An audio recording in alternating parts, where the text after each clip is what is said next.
First మనము obesity ఎందుకు వస్తుంది అని చూసుకుంటే మెయిన్గా ఒక 100 మార్కులు ఇస్తే డిఫరెంట్ కాజెస్ తీసుకుని ఒబేసిటీకి 100 మార్కుల్లో ఏ ఏ కాజ్కి ఎంత మార్కులు ఇస్తామంటే 95% ఆఫ్ ది మార్క్స్ తిండికే ఇవ్వాలి.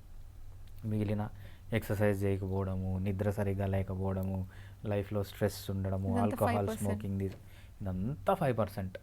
95% అనేది తిండి. ఓకే. తిండి తిండి తిండి.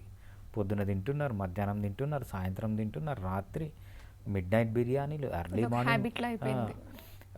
ఈ జొమాటో, స్విగ్గీ వాళ్ళు ఏంటంటే ప్రపంచంలో ఈవెన్ పెద్ద పెద్ద country leaders Donald Trump, Putin, Modi కూడా ఉన్నారనమాట. అంత బిజీగా వీళ్ళు 24 అవర్స్ బిజీ. సో అంత తిండి తిండి అంటే మనిషి 24 గంటలు తింటూనే ఉన్నాడు. సో అసలు ఉండవలసిన వెయిట్ కంటే ఎంత ఎక్కువ ఉంటే వాళ్ళని ఒబేస్ అంటారు? సో మనకు బిఎంఐ ఉంటుంది. ఆ స్కేల్ ప్రకారం వాళ్ళ హైట్ని బట్టి వెయిట్ ఉంటుందన్నమాట. దాంట్లో మళ్ళీ మార్బిడ్లీ ఒబేస్, లేకపోతే ఓవర్ వెయిట్, అండర్ వెయిట్, ఇట్లా అథ్లెటిక్ బిల్డ్, ఇట్లా నార్మల్గా ఉంటాయన్నమాట. మనం బిఎంఐని క్యాలిక్యులేట్ చేసి దాన్ని కనుక్కోవచ్చు అనమాట. సో మెయిన్ రీజన్ ఏంటంటే తిండి. ఓకే. తిండిలో మళ్ళీ ఏంటంటే ఏదైతే తినకూడదో అది తినడం, ఎక్కువ కార్బోహైడ్రేట్ తీసుకోవడం, ఫ్రీక్వెంట్గా తీసుకోవడం, టైంలో తీసుకోవడం, ఈ 3 పాయింట్లు.